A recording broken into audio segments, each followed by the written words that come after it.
सरकार द्वारा कि हम मिडिल क्लास के लिए 12 लाख की टैक्स रियायत लेकर आए। मैं सर बतौर चार्टर्ड अकाउंटेंट ये बताना चाहता हूं कि ना ही ये टैक्स एग्जेम्पशन है, ना ही ये टैक्स डिडक्शन है, ये टैक्स रिबेट है। इस रिबेट का स्वागत हम सब करते हैं, हम सबको खुशी हुई, लेकिन मैं आपको इन तीनों में फर्क बताना चाहता हूं। और पहली चीज सर, ये इनकम टैक्स एग्जेम्पशन नहीं है। एग्जेम्पशन होता है जैसे एक सोर्स ऑफ इनकम पर इनकम टैक्स लगे ही ना, जैसे कि इस देश में एग्रीकल्चरल इनकम, खेती बाड़ी से जो कमाई होती है उस पर कोई इनकम टैक्स नहीं लगता, ये वो नहीं है। ये टैक्स डिडक्शन भी नहीं है। टैक्स डिडक्शन होता है कि फर्ज करिए आपने साल में 15 लाख रुपए कमाए, इनकम टैक्स डिडक्शन आपको 12 लाख रुपए की मिली, तो 15 घटा 12 3 लाख पर आपको इनकम टैक्स देना पड़ेगा। ये टैक्स डिडक्शन भी नहीं है, ये टैक्स रिबेट है। यानी कि 12 लाख तक अगर आपने पैसा कमाया साल में तो आपको इनकम टैक्स नहीं देना, लेकिन जैसे ही 12 लाख से ज्यादा, फर्ज करिए आपने 12 लाख 1,000 रुपए कमाया, तो पूरे 12 लाख 1,000 पे आपके स्लैब अनुसार आपसे इनकम टैक्स वसूला जाएगा।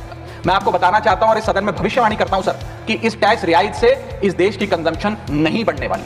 अगर आप वास्तव में देश की खपत यानी कि कंजम्पशन बढ़ाना तो आपको इनकम टैक्स के साथ साथ जीएसटी नाम का टैक्स कम करना पड़ेगा, क्योंकि जीएसटी वो टैक्स है जो इस देश का अमीर से अमीर आदमी और गरीब से गरीब आदमी भी देता है। जब गरीब आदमी अपने घर में चूल्हा जलाने के लिए माचिस खरीदता है तो उस पर भी जीएसटी देता है, और अमीर आदमी जब सफर करने के लिए मर्सिडीज और बीएमडब्ल्यू खरीदता है उस पर भी जीएसटी देता है। जीएसटी वो लोग भी देते हैं जो इनकम टैक्स नहीं भरते, जीएसटी वो लोग भी देते हैं जिनको सरकार उन 80 करोड़ भारतीयों को जिनको फ्री राशन देती है, जीएसटी उनसे भी वसूला जाता है। तो सही मायने में अगर आप भारत में खपत यानी कि कंजम्पशन को बढ़ाना चाहते हैं, इकोनॉमी रिवाइव करना चाहते हैं, तो आपको जीएसटी कम करना पड़ेगा और जीएसटी स्ट्रीमलाइन करना पड़ेगा।